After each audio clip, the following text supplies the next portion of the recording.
Just confirmed, Princess Leonor says yes at royal proposal. Copenhagen crown. The grand halls of Copenhagen.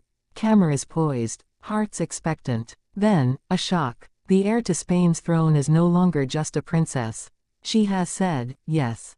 But what really happened inside that moment, and why was it nothing like what the world expected? Body of the script approximately 45 minutes.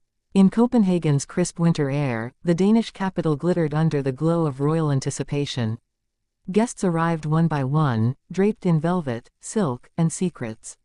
For weeks, whispers had carried across Europe. Would Princess Leonor, Spain's future queen, finally take the step everyone had been speculating about? And if she did, would it happen here, in Denmark, a country steeped in its own regal traditions? Tonight, that question found its answer. Yet the answer came wrapped in layers of intrigue. What appeared to be a simple proposal inside a candlelit salon of Amalienborg Palace held decades of history, diplomacy, and family negotiations behind it. How did this moment come to be? And what did it mean for two monarchies that have quietly shaped Europe's story for centuries?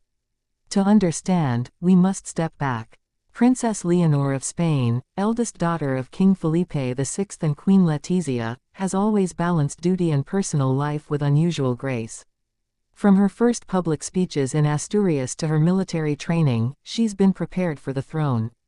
But a personal decision like marriage, especially to a prince of another reigning house, is more than romance. It's strategy, tradition, and emotion intertwined. Prince Christian of Denmark, the charming heir apparent to Crown Prince Frederik and Crown Princess Mary, grew up under equally intense scrutiny. From his baptism watched by millions to his first solo engagements, his life has been a blend of public service and private yearning for normalcy.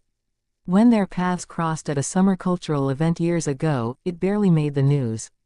Few suspected that friendship would deepen into courtship. Yet behind the scenes, letters were exchanged, visits quietly arranged, and confidences shared away from the cameras. Fast forward to Copenhagen. The official narrative was a state visit, a strengthening of bilateral ties between Spain and Denmark. But those who know palace dynamics recognize the subtle signals, the unusually warm welcome, the private dinners, the way Queen Margrethe's staff coordinated with the Spanish royal household. Was something larger at play? Inside the palace's inner chamber, just after a performance of classical Spanish guitar, Christian stood up.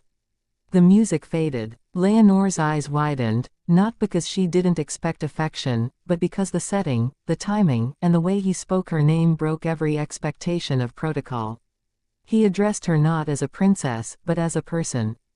In front of family, dignitaries, and a carefully chosen group of witnesses, he asked the question.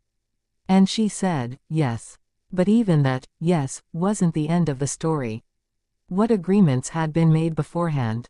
How did two families, two nations, navigate the implications?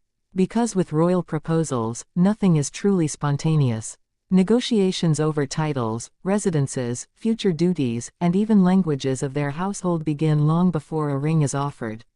According to sources close to both courts, months of discreet meetings took place in neutral locations. Advisors discussed constitutional details, public reaction, and the timing of the announcement. The proposal was the emotional apex of a political ballet. And yet, beyond all the planning, there was something undeniably human in the moment. Witnesses described Leonor's face softening, her hands trembling slightly, and Christian's voice cracking with emotion. A young couple, bound by tradition but longing for authentic connection, stepped into a future neither could fully predict. What happens next? This is where the curiosity deepens. Will Leonor continue her military training in Zaragoza or relocate part-time to Denmark?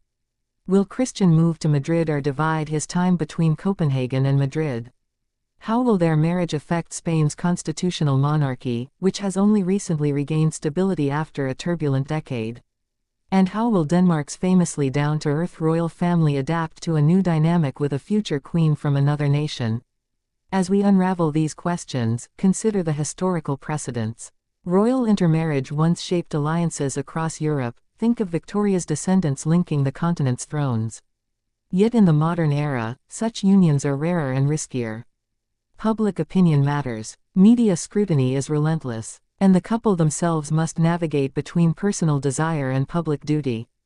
Those close to Leonor describe her as determined to modernize the role of queen consort, or in this unique case, perhaps queen regnant married to a prince of another reigning house.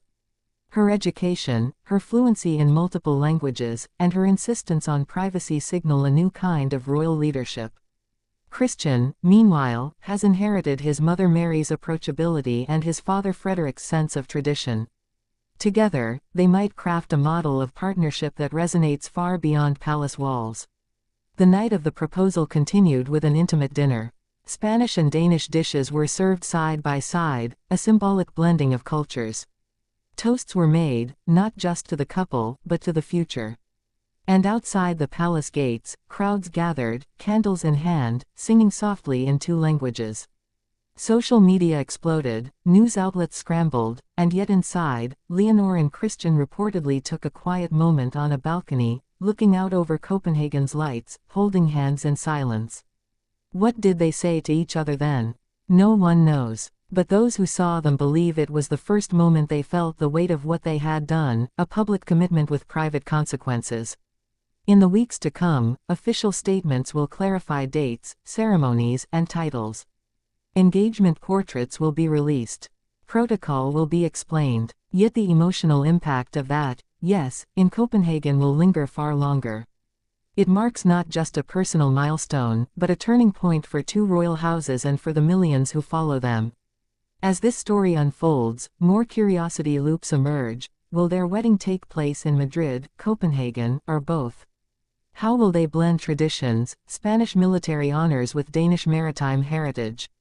What role will each set of parents play? Will the next generation of European royalty look to Leonor and Christian as the model of a modern royal marriage? By the time these questions are answered, one thing will remain certain: the moment in Copenhagen was real, emotional, and transformative. It showed that even in the most choreographed of worlds, love can still surprise, and history can still feel personal. And so, as we close this chapter of our story tonight, imagine the scene again. The grand halls, the poised cameras, the hearts expectant. A young woman says, yes, and two nations quietly shift. What began as a whisper becomes a promise. What was once speculation becomes a future. And for all who watched, it was not just a royal proposal, but a glimpse of a new era in European royalty.